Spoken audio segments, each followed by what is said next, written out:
Ladies and gentlemen, welcome to the channel. You know who it is, World of Wrestling, here today to discuss about pay-per-view of the week, episode number 10, about WCW Superbrawl 1998. This was requested by one of my subs, so I'm going to go ahead and provide him what he requested. Just want to address also, last week's episode was actually episode number 9, not number 8. I made a mistake. I apologize.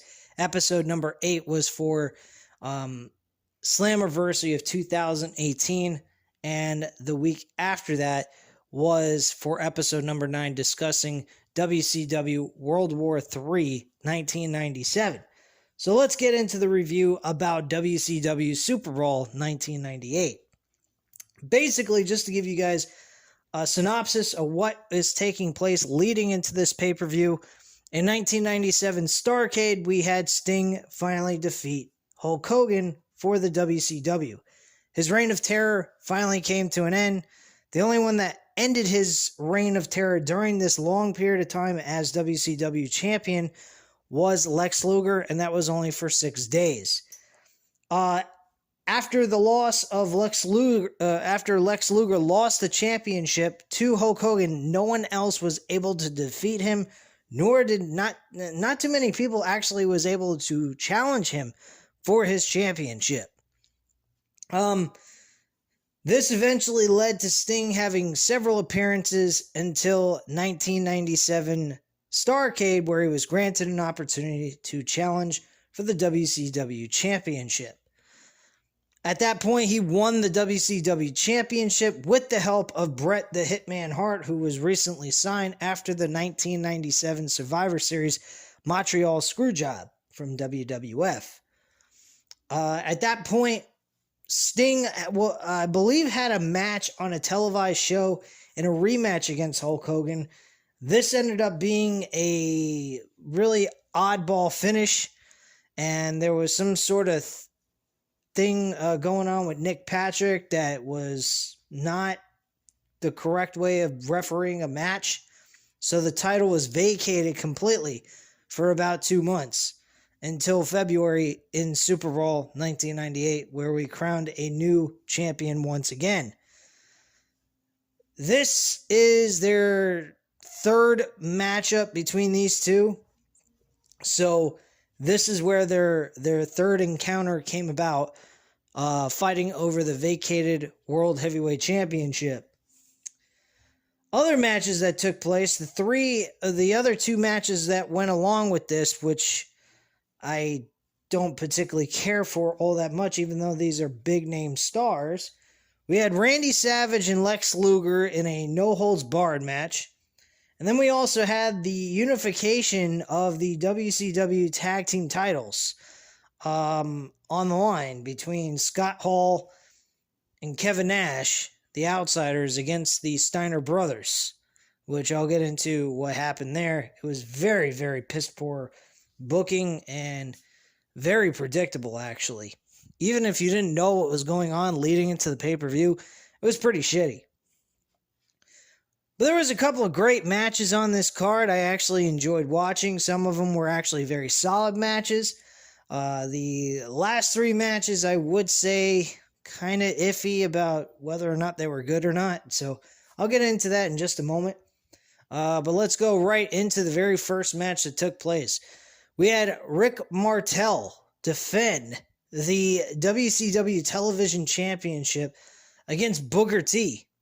Now, supposedly, Perry Saturn was the champion leading into this pay-per-view and was going to face Booker T, but unfortunately, he lost the title on Nitro to Rick Martel. So Rick Martel defended the championship against Booker T in the very first match. Booker T and Rick Martel had a pretty decent matchup for two big men.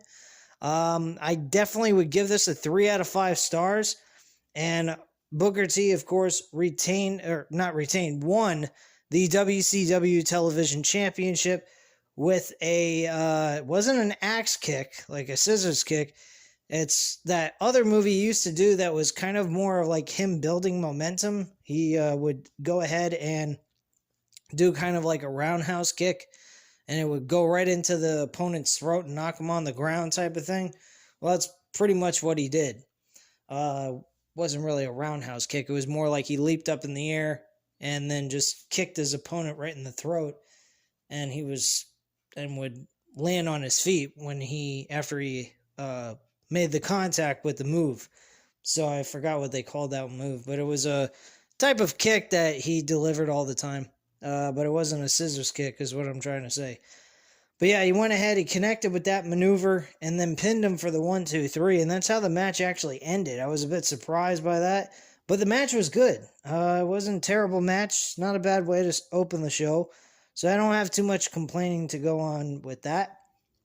And then out of nowhere, Perry Saturn, at this time, was part of the flock with Raven, and he appeared out of the crowd, and he went ahead and attacked Booker T. In this attack, the announcers, Tony Schiavone, Bobby the Brain Heenan, and Mike Tenay, were very confused on what they were doing right here at this moment in time. They didn't know whether or not this match was taking place or Perry Saturn was just attacking him. So what happens is the match is actually announced to take place right here and now at this event, and the match goes on. Perry Saturn ends up losing the match anyway to Booker T, and Booker T ends up retaining the television championship. So the second match that Booker T had on this show against Perry Saturn, I would give it a 3.5 out of 5 stars.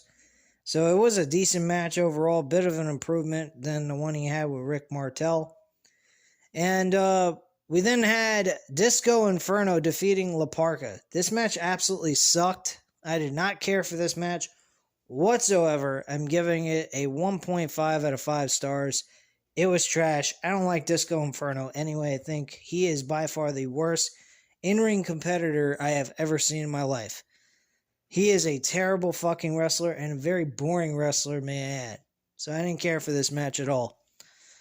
And not to mention he's come up with some very terrible booking ideas and ideas about how wrestling should be and who's good and who's not and all that. And I just think he's out of his fucking mind. Sounds like Bully Ray. Sounds like Bubba Ray Dudley or some shit. Anyway, the next match after that was Goldberg going against Brad Armstrong. Boy, was this a fucking quick-ass match. 2 minutes and 23 seconds was the match. Spear, jackhammer. The match was over with a few other moves leading before that into the spear and jackhammer maneuvers. So yeah, Goldberg did some different variety moves in this match. He wasn't bad. And it was a very quick match. Squash match, may I add. It should have been on Nitro, truthfully. It didn't belong on a Superbrawl, which is one of their bigger pay-per-views that they had during the time. But yeah, Goldberg ends up winning this matchup very quickly and easily. I can't really give it a rating, truthfully. I give it a 1 out of 5 stars, because there was really nothing to tell here. It was typical Goldberg match. Nothing really took place here. So, unfortunately, that's the case. Next match after that, we had Chris Jericho going up against Hoover Tude Guerrera.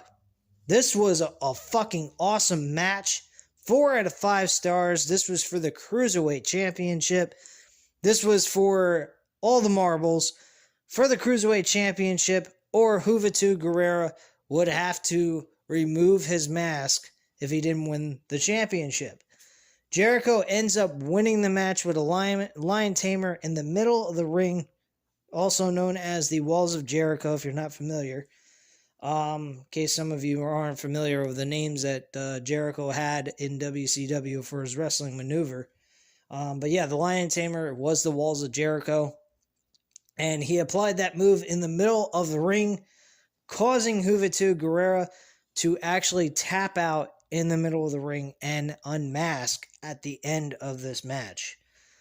Very surprised by this. I thought he was going to win the championship. Shows how much I knew or know about the results of what happened in WCW back in the day. So, this was an excellent match. This is a match, if you went back and watched, I would say do not skip. Watch this match in complete entirety. It is worth your time. Definitely a great match. 4 out of 5 stars easily. So, the next match on this card was actually Steve Mcmichael and the British Bulldog. This was actually an okay, solid match. Not really a match I would go back and watch if I was just to watch it for my own enjoyment. This would be a match you could definitely skip if you want to. I mean, it's not a match that it was terrible or anything, but it wasn't that memorable or anything like that. So it was an okay matchup in my book, but I'm going to give it a 3 out of 5 stars. British Bulldog actually wins the match with a inverted armbar on Steve Mcmichael. Mcmichael suffered an injury to his, I believe it was his elbow or his upper shoulder, I believe, somewhere around there in that area on his arm. And he ended up being placed into the inverted armbar, and that made him tap out and British Bulldog getting the victory.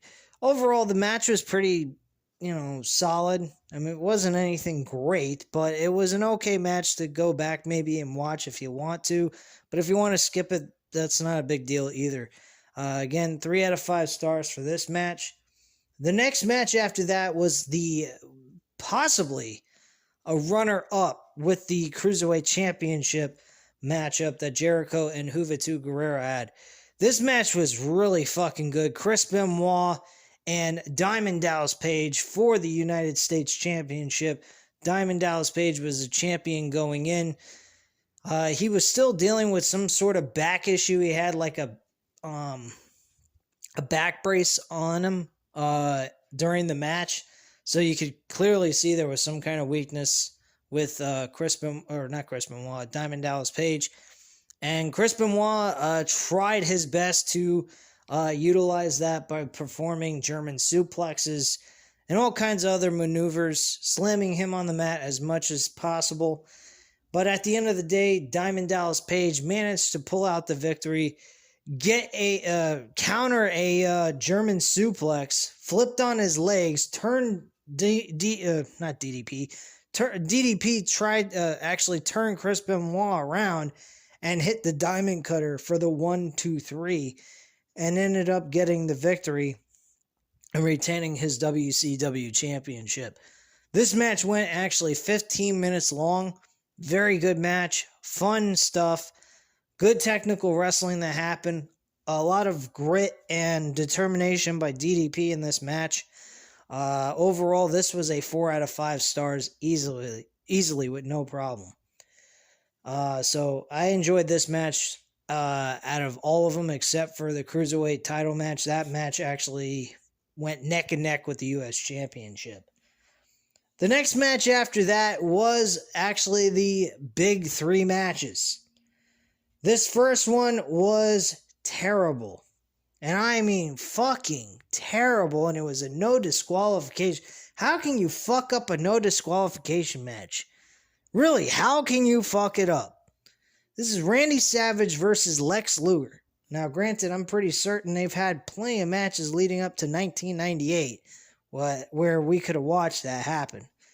And I'm pretty certain I remember seeing some of those. 97, we saw a lot of Randy Savage versus DDP during that time, actually. So, but this match actually was fucked up. Really, it was.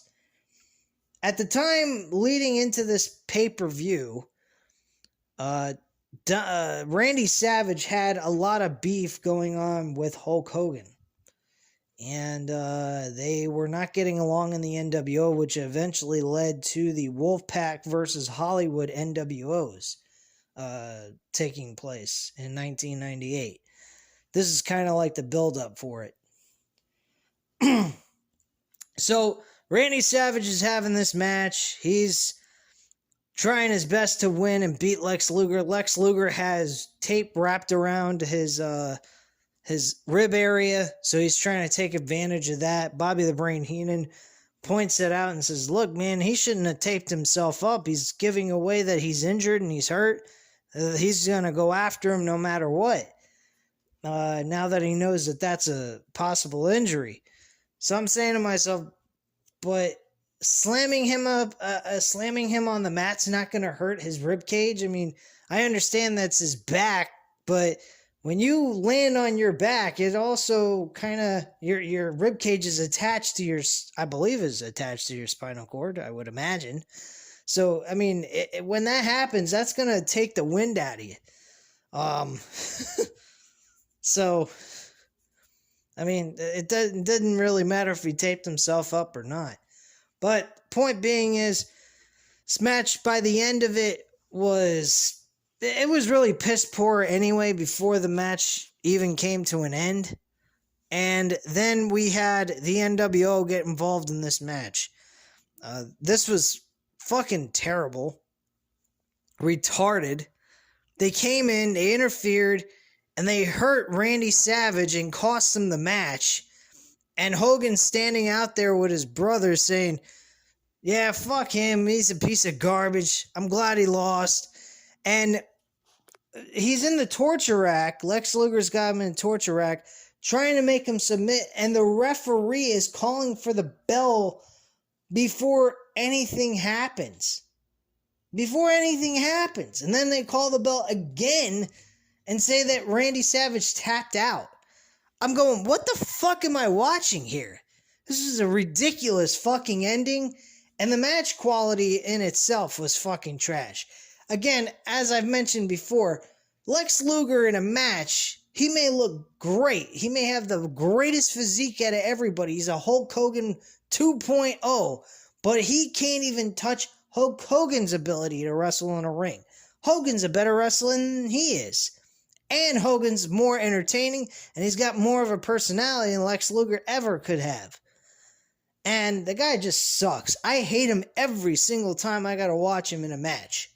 And it fucking sucked ass. I'm giving this match a 2 out of 5 stars.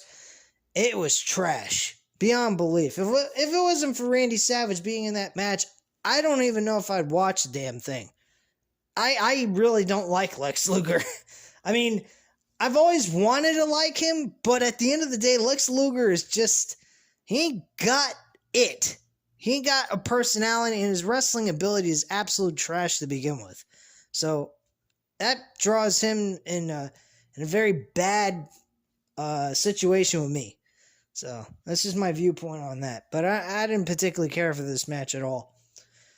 So the next match after that was the WCW Tag Team Titles. This match wasn't terrible. It was extremely short for a tag team title match, number one. Had two of the greatest tag teams in the world competing in a match for an undisputed WCW Tag Team Titles. And there was a lot of tension going on with Scott and Rick Steiner. At this point in time, we find out that Scott Steiner turns heel and joins the NWO. Okay. Obviously, with the tension and the look on the face of Scott Steiner walking down the ramp with his brother with the tag team titles and Ted DiBiase as their manager, he didn't look too happy anyway to begin with. So I'm going to myself, well, this obviously is going to happen. He's going to turn and join the NWO. And of course, that's exactly what happened. They're standing there in the middle of the ring. They're doing their pose like they used to, with Rick Steiner on his knees, barking like a dog, and Scott Steiner over him, trying to hold him back, pretending he's like the warden trying to hold back the dog from killing the fucking prisoners, I guess you could say. I don't know. He's just a guy who owns a dog and trying to keep him back from having the wild dog eat one of the trespassers or some shit. But instead of doing anything really all that special with him and staying in character, he broke from being a face to going heel, attacked his brother from behind while he's down on his hands and knees doing the pose that they used to do back in the day. And then Rick Steiner pretty much faced Scott Hall and Kevin Nash by himself, and they couldn't even close out this match correctly. This was the most pathetic fucking match I have ever seen in my life. Scott Hall could not lift Rick Steiner up for the Razor's Edge. He had literally a hard time doing that. He had to do this maneuver about 2 or 3 times just to get it correctly. And Scott Steiner had to help him to do it on top of that. Which made no sense to me. And they closed out the match and they got the victory for the 1, 2, 3. And the Outsiders became the new WCW Tag Team Champions. Wow, what a fucking shitty ass match that was as well.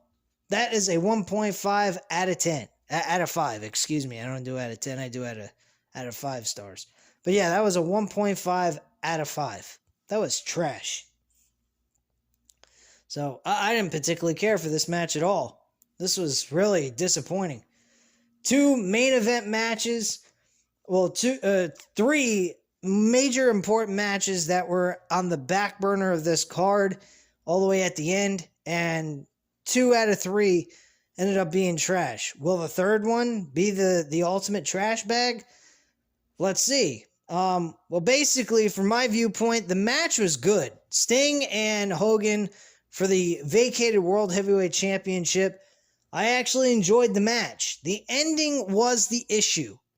There was a lot of story being told here between Sting and Hulk Hogan.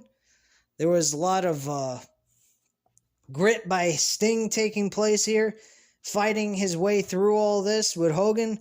He had an advantage over Sting throughout most of this match, but Sting was making a comeback by the end of this match, eventually leading to Randy Savage getting revenge on Hulk Hogan because the NWO came to the rescue of Hulk Hogan, trying to distract Sting and the referee so that Hogan could do something dirty to Sting in the process.